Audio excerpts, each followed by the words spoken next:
Olá!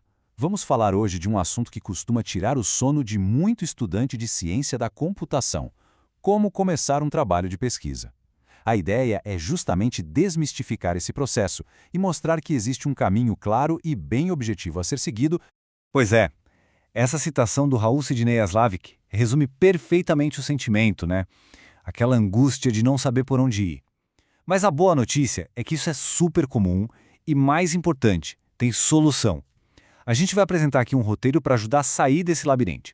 E para organizar essa nossa conversa, vamos seguir estes 5 passos. Primeiro, entender o que é pesquisa de verdade. Depois, descobrir por onde começar. Em seguida, vamos ver como definir o problema e a hipótese. Aí a gente fala sobre os métodos de investigação e, por fim, como colocar tudo isso no papel, no artigo científico. Então, vamos começar pelo básico do básico. O que é de fato fazer pesquisa? Porque, olha, existe uma diferença gigante entre criar um aplicativo novo, por mais legal que ele seja, e fazer ciência de verdade. E a diferença está toda aqui. De um lado, temos a técnica, que é sobre criar coisas, protótipos, sistemas. O foco é na aplicação prática. Do outro lado está a ciência. O objetivo aqui não é só criar algo que funciona, mas sim gerar um conhecimento novo que não existia antes. Num mestrado ou doutorado, o que se espera é a explicação do porquê algo funciona, não apenas uma demonstração de que funciona. Essa é a grande virada de chave. E para garantir que a pesquisa seja levada a sério, que não seja só achismo, ela precisa seguir alguns princípios. Primeiro, objetividade. As conclusões precisam vir de dados, não de opinião pessoal. Segundo, repetibilidade. Outra pessoa, em qualquer lugar do mundo, tem que conseguir repetir o experimento e chegar nos mesmos resultados. E terceiro, leitura crítica. É preciso duvidar e questionar tudo, até mesmo os trabalhos mais famosos e consagrados. Certo, mas aí vem uma pergunta de $1 milhão, né? Tá, mas por onde eu começo? Muita gente acha que precisa de uma ideia genial, que surge do nada.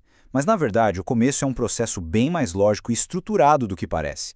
E o processo é basicamente este. Começa com a escolha de um tema amplo, uma área que desperte interesse. Depois vem o passo talvez mais importante, a revisão da literatura. É ler muito para entender o que já foi feito, qual é o estado da arte. É nesse mergulho que se encontram os problemas em aberto, as lacunas. E é daí que nasce o objetivo da pesquisa. O trabalho vai ser uma tentativa de preencher essa lacuna que ninguém resolveu ainda. Ok, então já temos uma área e um problema em aberto. Agora, o trabalho precisa de um coração, de um norte.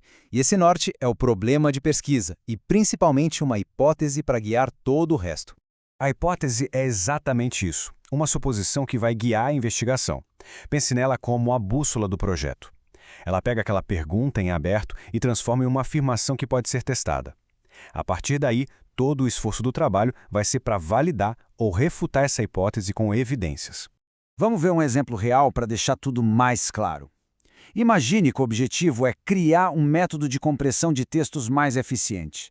A hipótese não pode ser só "vou criar algo melhor".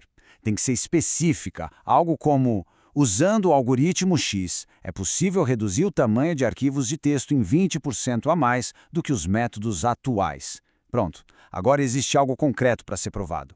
Outro exemplo clássico. Quem é da área sabe como é difícil estimar o tempo de um projeto de software. Uma pesquisa pode atacar esse problema. A hipótese seria algo do tipo: o novo modelo proposto prevê o tempo de desenvolvimento com uma margem de erro 15% menor do que os modelos tradicionais. Aí todo o trabalho seria dedicado a demonstrar isso com experimentos e dados reais. Certo. Já temos uma hipótese bem definida. E agora? Agora é a hora de escolher as ferramentas certas para colocar essa hipótese à prova. Na computação, existem basicamente 2 grandes estilos de pesquisa. De um lado, a pesquisa formal, que é mais teórica, mais matemática. Ela exige um desenvolvimento de uma teoria e a prova de sua correção usando lógica. Do outro lado, temos a pesquisa empírica, que é muito comum.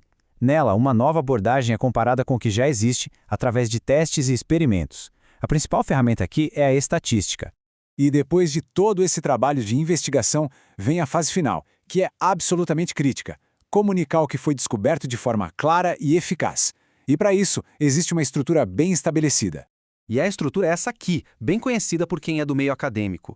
Resumo, introdução, revisão da literatura, o desenvolvimento em si, conclusões e referências.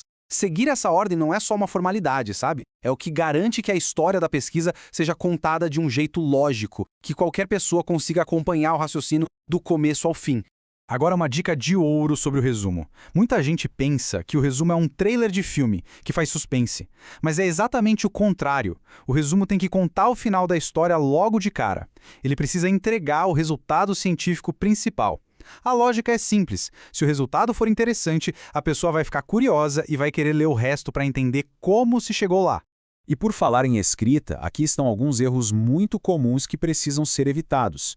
Primeiro, frases enormes e confusas. Segundo, declarações de opinião sem nenhum fundamento. Falar que software é a parte mais importante não significa nada. E terceiro, objetivos vagos que não podem ser medidos. Evitar essas armadilhas já poupa muita dor de cabeça na hora da defesa. No final das contas, é sempre bom lembrar disso. Pesquisa científica não é uma receita de bolo. Toda essa estrutura que a gente viu é um guia, um mapa. Mas o caminho, a jornada da descoberta, essa é única para cada projeto. Existe um processo criativo que é fundamental.